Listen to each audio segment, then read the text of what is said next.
Welcome to Milan Recording Studios. My name is James Pavel Shawcross, and in today's video, I've got yet another comparison between two cool instruments. Sitting in front of me here, with a little speck of something on it, I have the Kawai MP11SE, which is Kawai's flagship stage keyboard, and it's an absolutely magnificent instrument. It's one of my favorite digital keyboards on the market today. It has a fantastic action, a number of really great sounds on it, which I'm only going to be focusing on the default piano sound on it today, but it has a number of really great other sounds on there as well.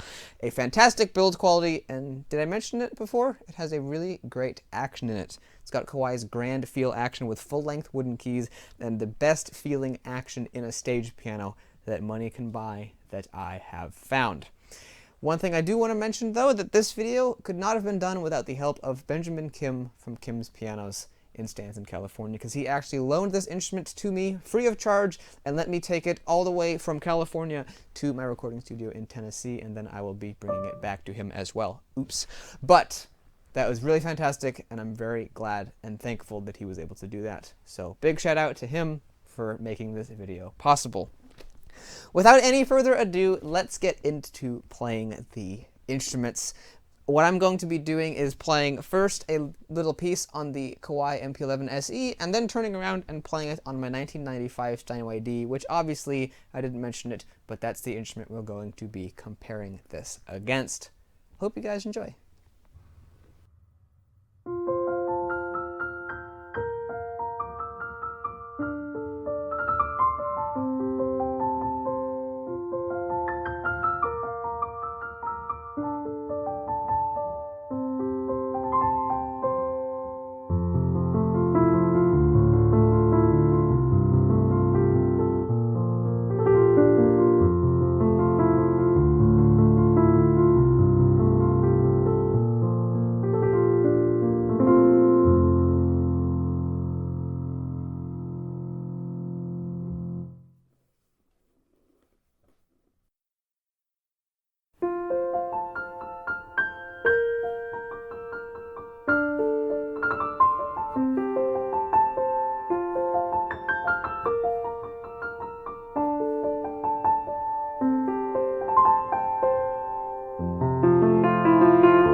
Compared to the Kawai MP11SE, my Steinway D sounds very, very bright, and that's a bit of a testament to how warm Kawai has managed to make their default sound on this piano sound. It's the SK Concertgrands, and in real life, an SKEX is a very mellow piano with a super, super rich sound throughout virtually all of the registers, and a lot of that has been reproduced here in the keyboard. While this of course doesn't come anywhere near as close to being as good as a real Concertgrand, you can hear some of those elements in there, and that is why the instrument is so warm and lush sounding, especially in that mid-range there.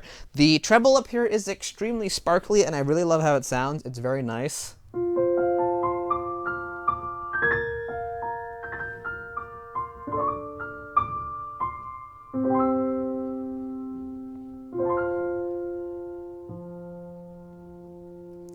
Very, very sparkly, and if you're, it sounds really, really great. But if you're listening to it through a good set of headphones or a good speaker system, you might notice that one thing, which is quite important, is missing. Well, it's not entirely missing, but it isn't quite as prevalent as it would be on, at least, my personal real piano. Have a listen to the way that sounds, and then check it out on here.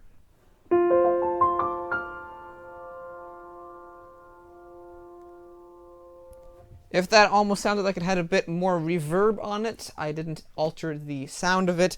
The sound of a real piano, especially mine, has a lot of sympathetic resonance. When you have the pedal down and you play a single note,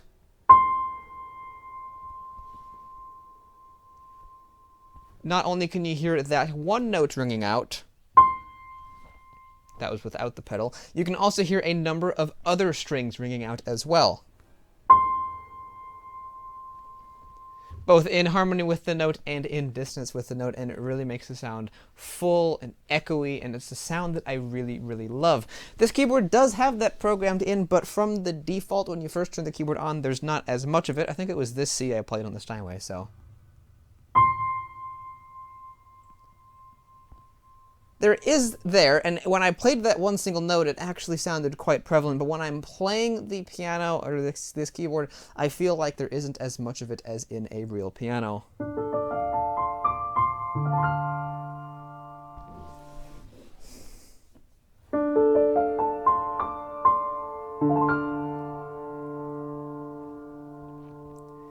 I feel like there's just a little bit more sympathetic resonance on the Steinway. You can go in there and tweak that as well, so I'm not necessarily saying that that's a bad thing about the keyboard, and Kawai missed out. I'm not saying that. But I am saying that when you first turn the instrument on, it seems to have a little bit less sympathetic resonance than my piano.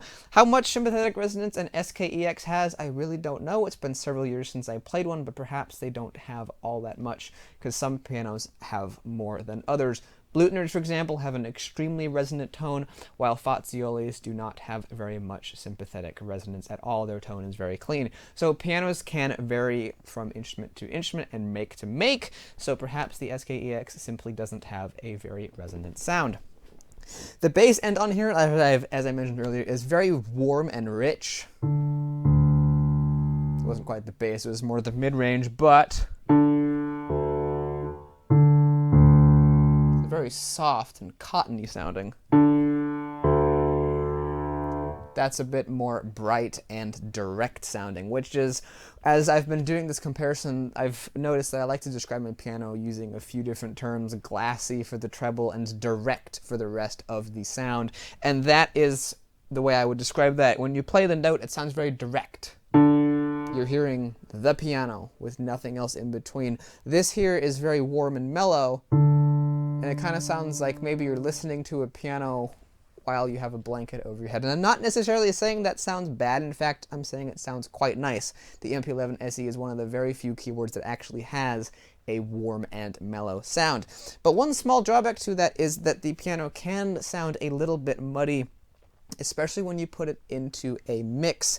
You do have a brilliance knob that you can play with, and I accidentally turned that down to 10. Whoops. So you do have a brilliance knob that you can play with, but a warm sound it does have the potential of getting buried in a mix, and so a brighter piano can be handy. However, for me personally, there's a balance between being too mellow and too bright, and you want a piano, at least I do, to be somewhere in the middle of that range. Too bright and it starts to sound really bad, in my personal opinion. Too mellow and it starts to sound super fuzzy and might get lost in a complicated mix. Somewhere right in the middle, where about my piano is, and it would be just perfect for recording. So I'm very, very happy with the way my piano sounds, but compared to something super warm and fuzzy like this, it does sound a bit brighter.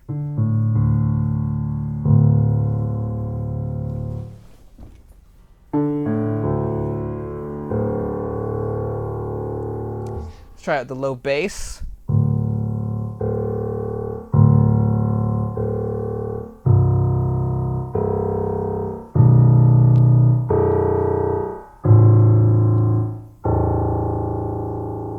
Again, a rather different sound. The SKEX has a rather unique sound to its bass, and I think that's part of the reason why this is sounding a lot different. Let's try the black notes.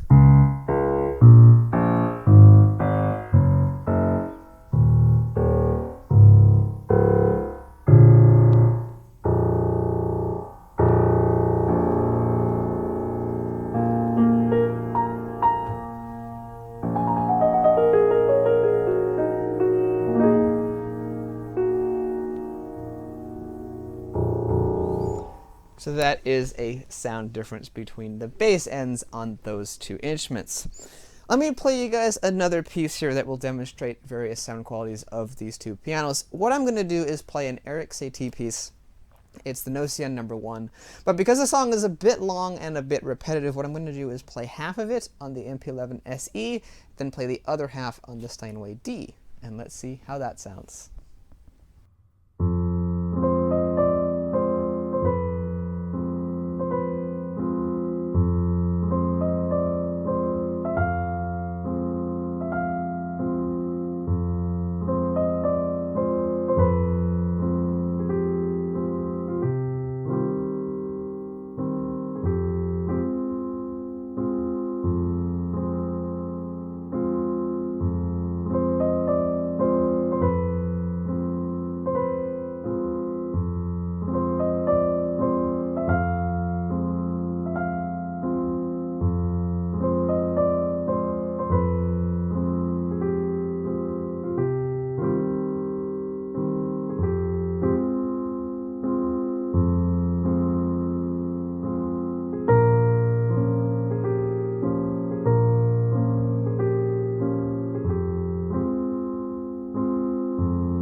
So as you can hear, once again, there is quite a bit of difference between the sounds of the pianos. One thing I do want to test out though is playing some Debussy on both of these instruments. You guys seem to enjoy that a lot, so let me play some various passages of Debussy. I think I'm going to play some of the middle section of the piece. It's one of my personal favorite sections of the piece. The middle section and the ending are two of my favorite spots, so let's play some of the middle section here and see how that sounds on these two pianos.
A few more things I wanted to talk about on the Kawai MP11 would be the action. Now, as far as stage pianos are concerned, I believe this is going to be the most realistic action that money can buy. It feels very, very close to the feeling of a real piano, although unfortunately a real action still does have a few benefits. The action on my personal piano, I am used to it as well on the Steinway, but I found that certain passages of that Debussy piece were a little bit easier to play on the real piano than on the Kawai MP11SE. Having said that, this is a very, very good action. They've gone through a number of steps to make it feel as realistic as possible, having let off at the bottom of the key, having full-length wooden keys, having their ivory touch key tops on the white keys, and having black keys that seem to be plastic but do have a very nice textile feel to them on the black keys. So they have gone through a number of steps to make sure that this feels as close to a real piano as possible.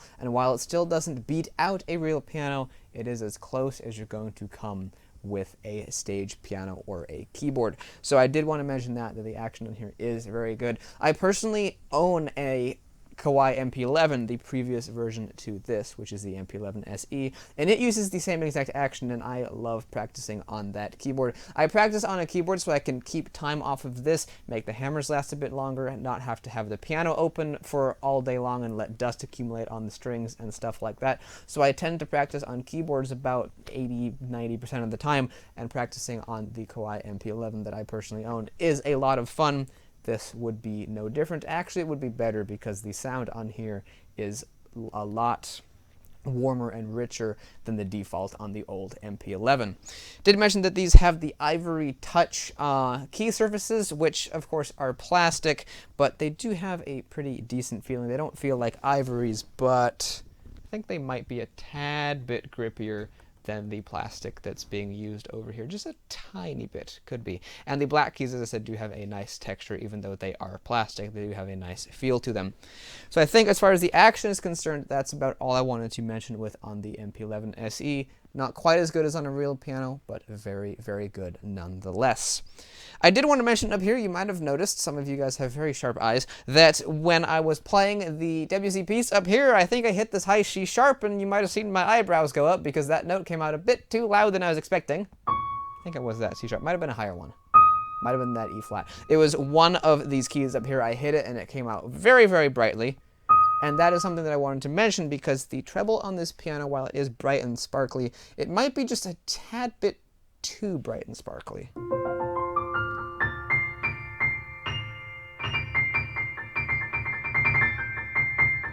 That C in particular is really, really bright to my ears. Sometimes things come through different on the recording. Wonder how the C8s compare on these two pianos. That one's surprisingly quiet.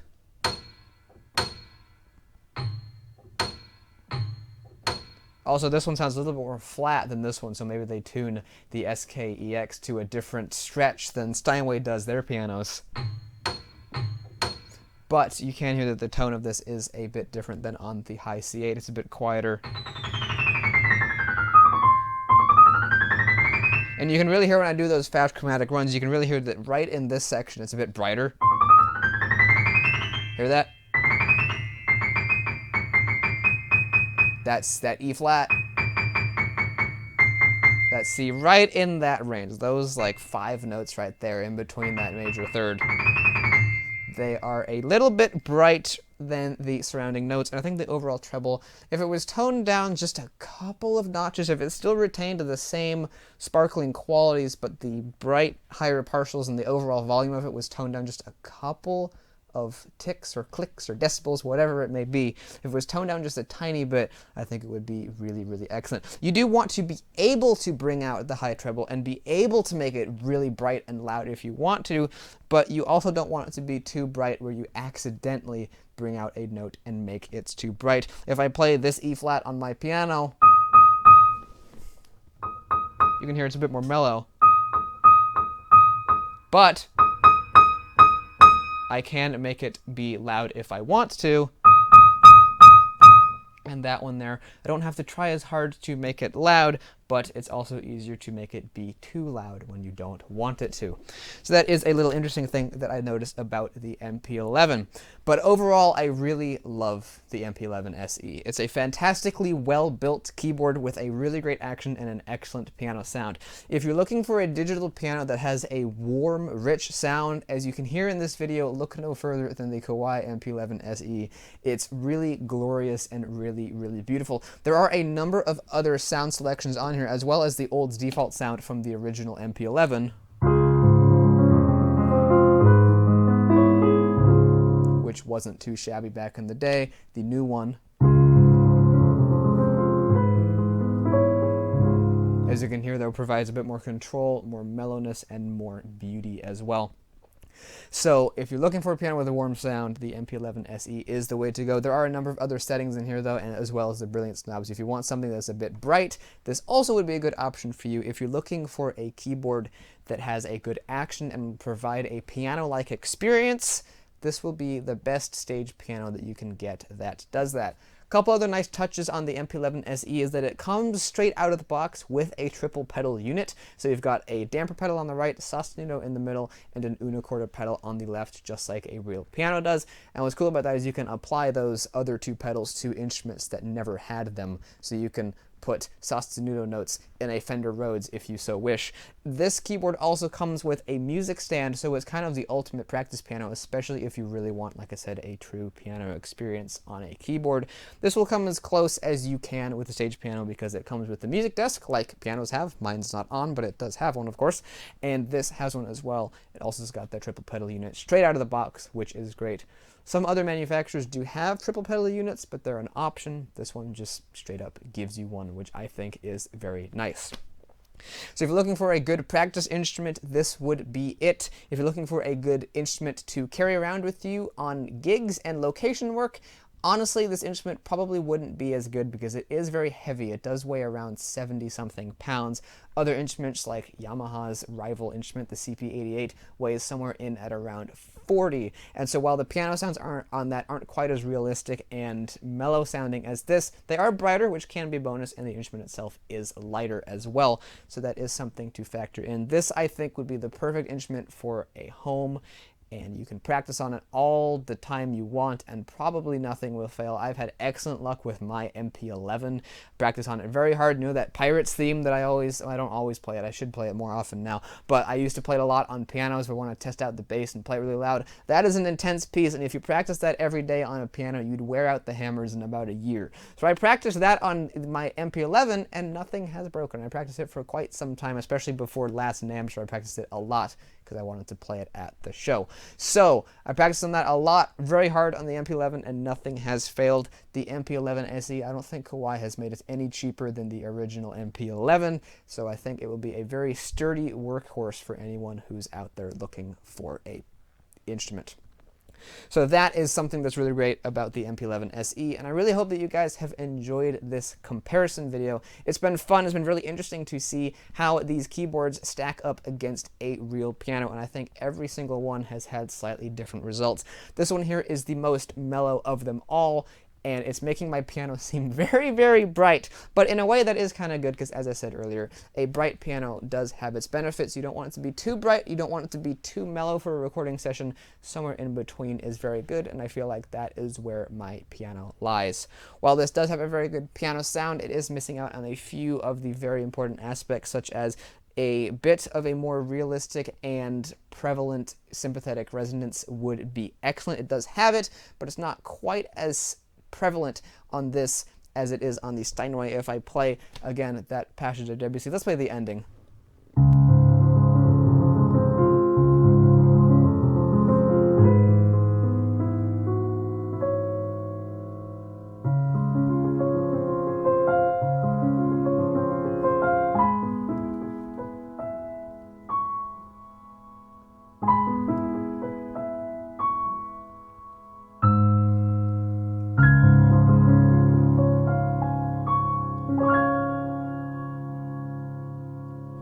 It sounds very good, but if I play it on this Steinway, I think you'll hear that there's a little bit more presence to the tone, and there's a little bit more resonance as well.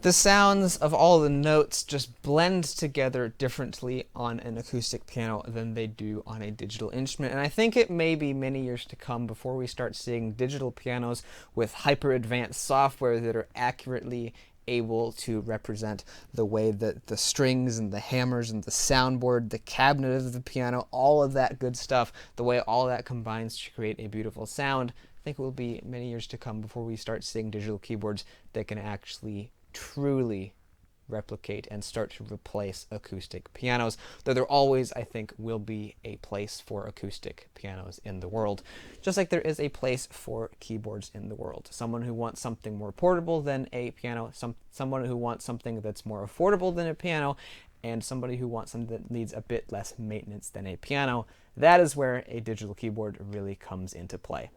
So I really hope that you guys have enjoyed this video comparing these two instruments. It's been really fun, it's been really interesting, and this is going to be a very interesting series. I don't think I'm going to be doing any more of these for a while, especially this is the last one I'm filming. It's probably going to be the last comparison between these two pianos I'm going to be uploading, but I do have a number of comparison videos on my channel of digital keyboards if you haven't seen them already, and I do have a number of more of them to film. Don't know what order I'm going to be uploading them all in, which is fun for me and also fun for you guys, but it is going to be interesting, and I hope you guys stick around to see what's up to come. So like I said, the comparison videos are absolutely great and they're a lot of fun to do. So if you're interested, you might want to go check out my channel and see some of those other comparison videos that you may have missed if you're new to my channel. If you like those videos and you want to see more, you might want to think about subscribing and hitting the notification bell to be informed of all of my future uploads. Like I mentioned earlier, this does have a Rhodes sound, so in the future I will be comparing the Kawai MP11SE to a real Fender Rhodes and seeing how they compare, as well as comparing it to some of the other instruments that it replicates, like, say, a Wurlitzer 200, or even something a bit more oddball like a marimba. So if you're interested in seeing those type of videos, as well as reviews on acoustic pianos that I find out in the wild in piano stores across the country, you might want to subscribe and check out my channel. If you enjoyed this video, make sure to go ahead and give it a like. And if you do all that, well, thank you very much, and I will see you in the next video. Goodbye.